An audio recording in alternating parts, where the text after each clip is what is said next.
Up on the mountain route, my son and his wife suddenly thrust my husband and me down a cliff face. My heart still pounds like a drum against my ribs.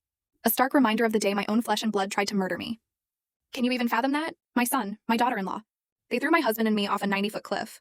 As I lay there, broken and bleeding, my husband whispered, "Play dead." But that wasn't even the most horrific part. The true nightmare began when he finally told me the secret our children had buried for 25 years. For 4 decades, Henry and I built what we genuinely thought was the perfect family. We woke up every morning in our little suburban home, the air thick with the smell of fresh coffee and the cheerful sound of birds. I taught at the elementary school, always coming home with stories of my young students. Henry, with his rough yet delicate hands, ran his carpentry shop, transforming simple wood into breathtaking art. We had 2 sons. Richard, our firstborn, the vibrant soul of the house. Always laughing, always helping Henry, always shielding me from worry. Damien, 5 years younger, was more reserved, but I loved him with the same fierce intensity. A mother doesn't play favorites. Or so I believed. Sundays after church, our whole family would gather around the oak table Henry carved. Richard would excitedly share his engineering dreams. Damien would sit quietly, just picking at his food. Life was simple, yes, but so beautiful. In the evenings, Henry and I would walk the town trails, dreaming of our grandchildren, of growing old together in that very house. I never imagined those peaceful walks were training for the one that almost killed me. We hosted bustling family gatherings, the house filled with laughter, kids everywhere, women sharing recipes, men fixing things in the yard. Henry was my perfect partner.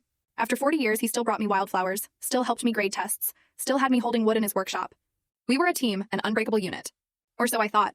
We'd sit on the porch, watching stars, planning our retirement travels, seeing the ocean for the first time. But perfect happiness, I would discover years later, often hides the deepest, most unspeakable tragedies. When Richard turned 20, something in our family shifted. He started arguing with Damien, whispering in hushed tones, falling silent the moment I appeared.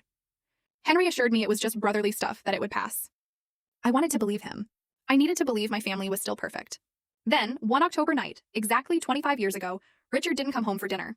We waited. 11, 12, then 1 in the morning. Damien was supposedly studying, but there was a chilling stillness in his eyes whenever I asked about his brother. Henry went out with the neighbors, searching every trail, every place Richard frequented. At dawn, they found his body at the bottom of the river gorge. The police called it an accident. A tragic stumble in the dark.